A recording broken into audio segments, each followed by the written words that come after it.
বন্ধু তোর কি অবস্থা রে? বন্ধু আমার তো অবস্থা ভালো তো বড় আসতেও নাই।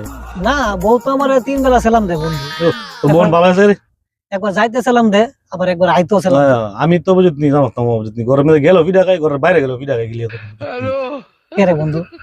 কইতারি না বুঝিনি, ঘর গেল ফিডা খাই, ঘরের বাইরে গেল ফিডা খাই, কি করতাম অনেক তোরে ভিডে আবার কয়েকদিন পরে মারে না বুঝিনি। রে, অনেক কি তুই বাঘ হয়েছ নাকি? না বাঘ না, ভিডিও দেয় বুঝিনি, আনন্দ লাগে বুঝিনি। ওই যে অনেক ভিডিও ভিডিও করি দেখলে বুঝিনি হাসে, অনেক মারে না বুঝিনি, আদর করে। সেলিব্রিটি তো তুই এসে, তুই তো ভাগ্যবান রে। কি রে কস কি? আমি একটু সেলিব্রিটি হইতে পারবো নি? বন্ধু দেখ তোলে কংগ্রাচুলেশন জানাই দাও তোমারে, কিন্তু আমার বউ যদি কংগ্রাচুলেশন জানাই বনি আমারে। অবশ্যই বন্ধু। আমি ডেইলি মুড়া খাইতে খাইতে জানো তো বন্ধু, যদি আমার কি থাবা আছে বন্ধু, আমাদের আর পুরা খাইতে ভাই তো আছে। আচ্ছা বন্ধু আচ্ছা।